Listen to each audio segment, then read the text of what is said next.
Escolher vender mais para lucrar mais. Só que isso, gente, envolve uma certa estratégia. Essa estratégia a gente chama de plano de vendas. Então vamos entender o que é esse plano de vendas. Nada mais é do que um guia para o time de vendedores. Ah, mas eu não tenho time de vendedores, Lia, sou eu mesmo que faço. Não tem problema. Você tem que ter um plano de vida, você tem que ter um plano estratégico para o seu negócio. Nenhum negócio vai sobreviver, gente, ao tempo sem um planejamento, tá? Você pode abrir um negócio sem planejamento e deu certo, o que aconteceu dele bem. Você pode perdurar alguns anos sem planejamento, mas chega uma hora que não tem como. Chega uma hora que você não consegue crescer, expandir, atualizar. Então, o plano de vendas é uma coisa muito prática, tá? Ele não vai ficar no escopo só da estratégia. É um pensamento estratégico que vai para ação. A primeira coisa que eu tenho que fazer é analisar dados. Pela quarta live consecutiva estou falando da importância dos dados, tá, pessoal? Tá? Bom, então o que você vai fazer? Ter as métricas do ano anterior, mês a mês. E vai ver quanto vendeu em janeiro, em fevereiro, em março. E daí você vai perceber, ah, mas eu preciso fazer isso por produto ou eu posso fazer de tudo? Não sei, depende do que você já anotou, do que você já tem anotado.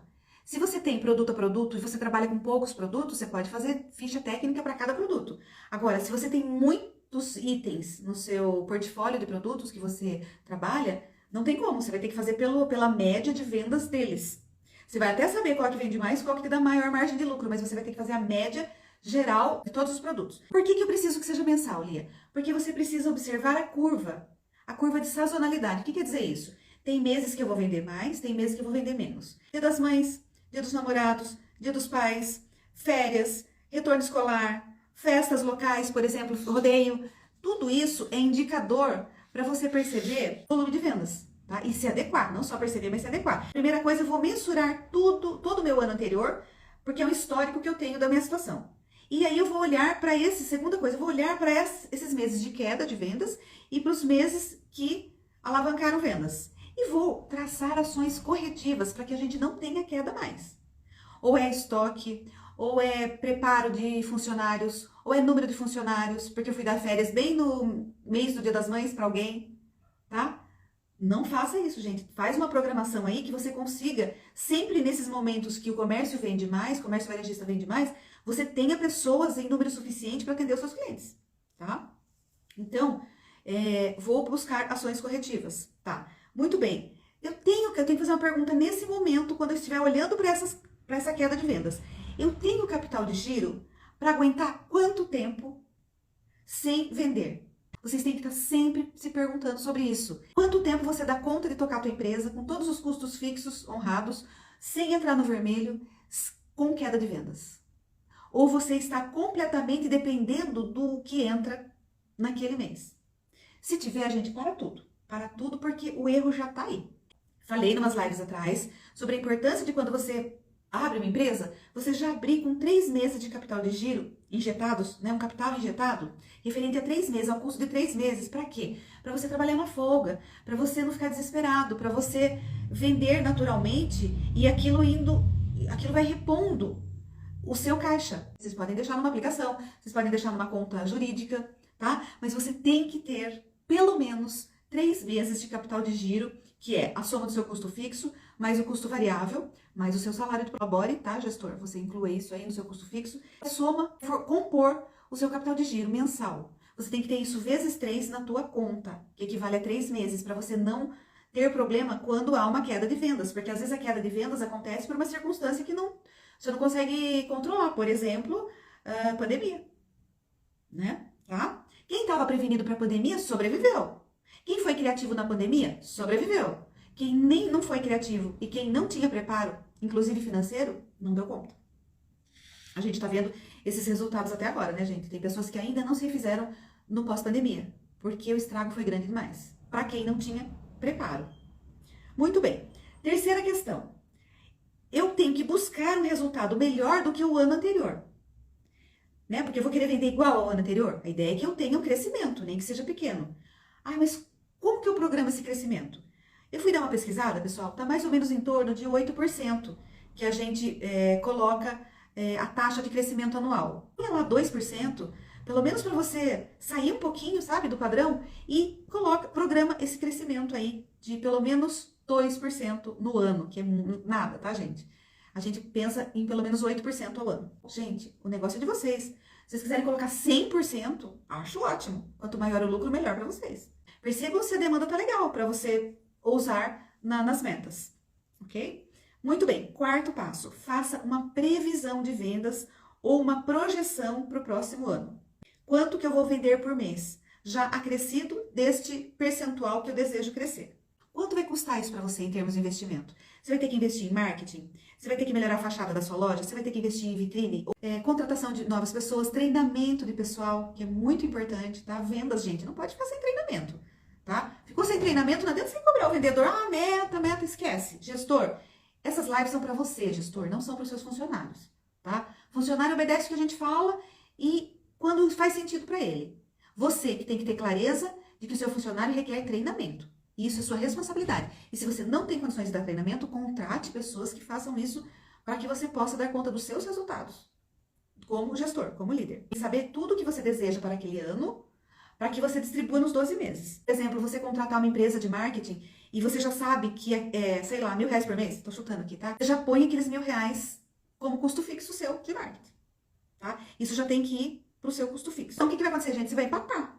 Você vai aumentar a venda, mas você vai aumentar os investimentos com marketing, vai meio que empatar. Por isso que eu falei lá no começo, vender mais não quer dizer lucrar mais, tá? Para você lucrar mais, você tem que ter uma estratégia, que é criar esse plano de vendas do jeito que eu tô falando.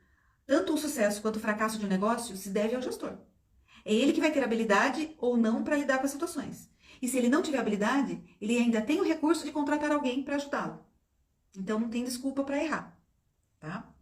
A ignorância, o desconhecimento é coisa do passado. Hoje não tem como você abre a internet, se eu perguntar para a Alexa aqui agora qualquer coisa, ela vai responder. Se perguntar no Google, ele vai responder. Motivação e automotivação. Eu posso, enquanto gestor, manter a minha equipe motivada? Pode. De que jeito? Dando um salário legal, reconhecendo publicamente quando a pessoa acerta e chamando para as críticas no particular, dando condições não só de higiene, não só de infraestrutura, mas condições em geral para que ele consiga produzir. Isso nós estamos falando em motivação, algo que vem de fora para mim. Automotivação é diferente. É isso que vende, gente. Não é a motivação que vende. O que vende é a automotivação. É o cara que é automotivado, que levanta para trabalhar. Ai, yes, vou trabalhar. Como que bom ter trabalho, né? Como que eu faço um funcionário ser automotivado se a automotivação está dentro dele e eu não tenho muito o que fazer? Pessoal, só tem automotivação quem tem autoconhecimento. Por que isso? Porque se eu não me conheço, se eu não sei quem eu sou, o que eu gosto, o que me faz feliz, o que me faz vibrar a alma, como que eu vou me manter motivado? Só o dinheiro? Só o salário no final do mês ou no começo do mês é o responsável pela minha automotivação?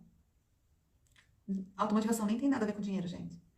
Automotivação tem a ver com o nível de realização que você tem desempenhando uma função, desempenhando uma atividade, tá? Falando em termos profissionais, tá? Automotivação é o nível de satisfação, de realização que você alcança quando você está desenvolvendo alguma atividade. Se o seu funcionário não tem acesso, gestor, obrigação sua, principalmente para o time de vendas, propiciar treinamentos que envolvam autoconhecimento, para que todo mundo se conheça melhor, inclusive uns aos outros, e estabelecendo algumas relações, algumas habilidades e competências que podem ser muito importantes para manter a automotivação. Investimentos em treinamento de venda, gente, tanto interno quanto externo, são fundamentais. Tá? O gestor pode programar um dia que ele vai fazer uma dinâmica com todos os funcionários dentro da empresa, combinam meia hora antes do horário, então todos estão reunidos e todo mundo usa um mantra, ou faz uma oração, ou estipula um grito de guerra, ou estabelece uma ação para o dia, uma meta para o dia, não sei, tá? Tem N formas de você trabalhar essa automotivação do seu funcionário. Aí é com você.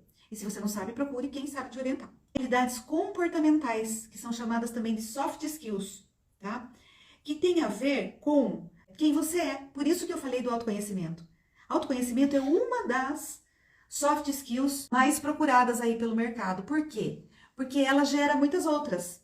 O autoconhecimento, ele vai gerar o quê? Inteligência emocional, que vai gerar empatia, que vai gerar um melhor relacionamento interpessoal entre as pessoas, que vai promover a colaboração em equipe, que vai fazer com que todo mundo fique junto, motivado, e quando um tá desmotivado, o outro vem, motiva e fica todo mundo motivado de novo. Soft skills não se compra no supermercado. Você também não vai, mesmo que você procure saber o que é pela internet, você não tem como desenvolver inteligência emocional e empatia sem praticar, tá? São coisas que requerem treino. E antes do treino, o que você precisa fazer? Você precisa olhar para você saber que tamanho é o seu pavio, né? Seu pavio é muito curto, você perde a estribeira fácil? Você tem muita paciência, muito tolerante, que tem cliente que abusa de você? Tudo isso é sobre inteligência emocional. Você nem tem que ter o pavio curto, de sair dando patada em todo mundo, e nem tem que ser tolerante com pessoas que vão gastar metade do seu dia derrubando em cima de você um monte de problemas dela, e você perde de fazer vendas por causa disso, tá? Não é sobre isso. É você ter equilíbrio para saber, primeiro, ter inteligência emocional com você, né? Estar bem, procurar estar bem a maior parte do tempo possível.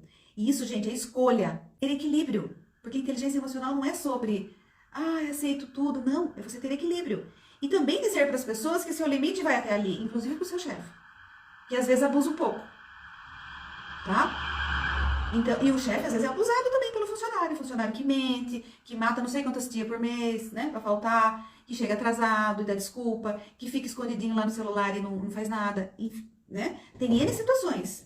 Quando eu falo aqui de inteligência emocional, de soft skills, de habilidades e competências pessoais, eu tô falando de todo mundo agora. Agora eu não tô falando só do gestor. Agora eu estou falando de todos os funcionários.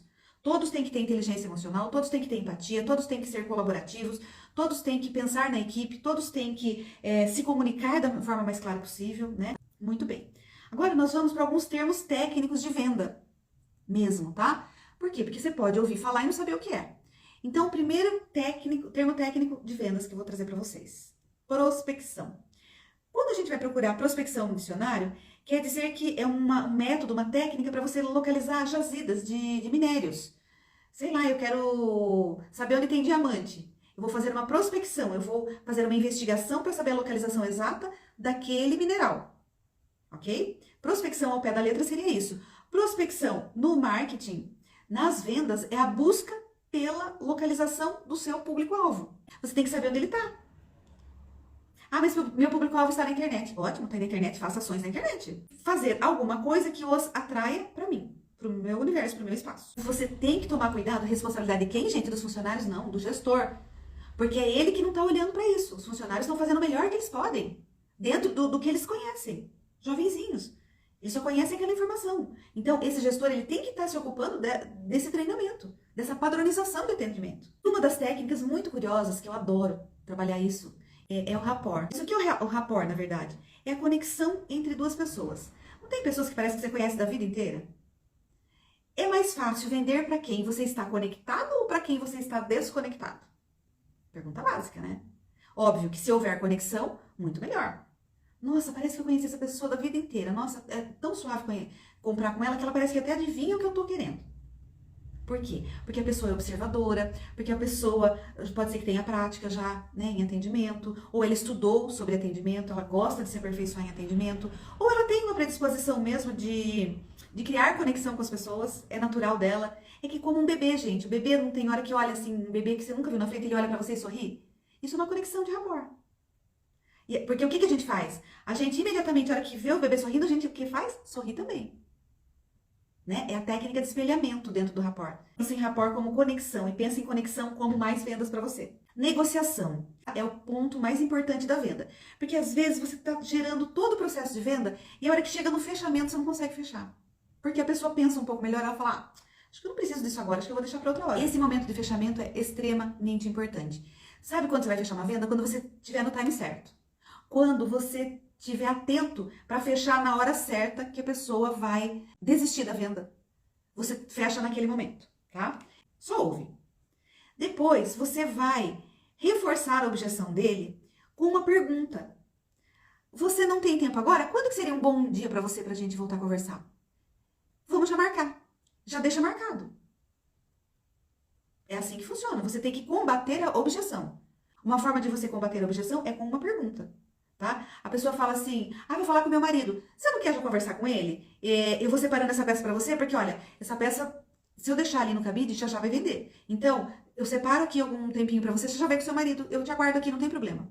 Tá? Você tem que combater todas as objeções com perguntas. Isso vai tirar a pessoa... Daí a mente lógica vai sair do processo. Quando você faz pergunta, a mente lógica sai do processo. Ela volta pro processo inconsciente da compra, porque quem compra é o inconsciente.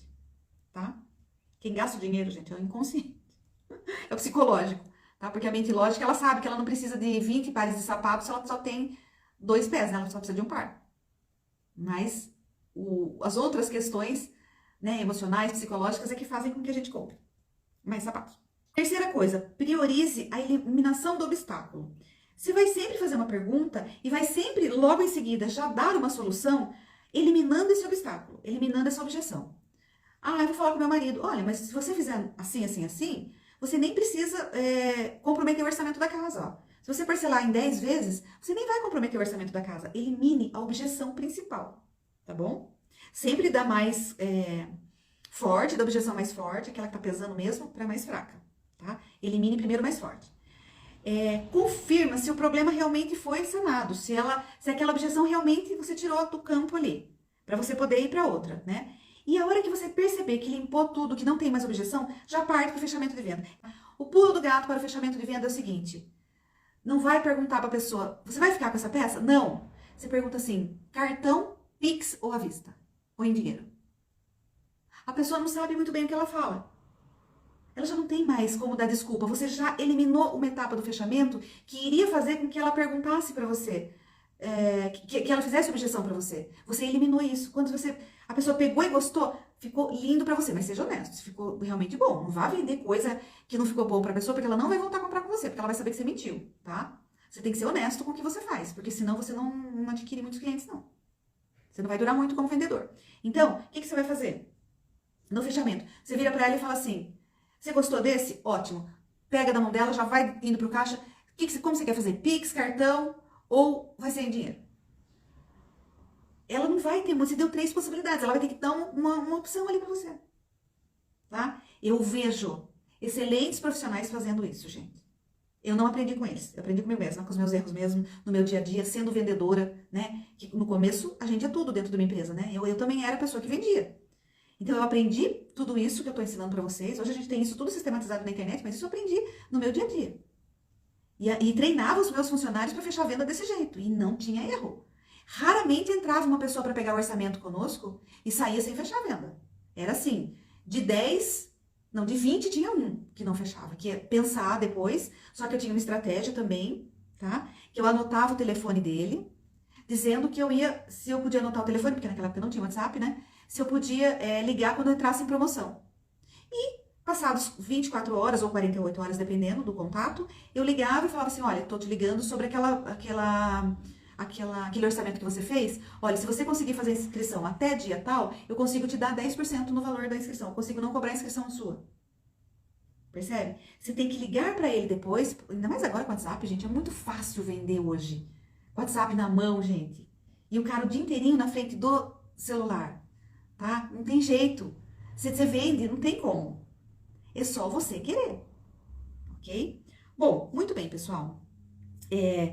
Nós vimos bastante informação até agora. Agora, a nossa próxima live vai ser como ser um bom vendedor.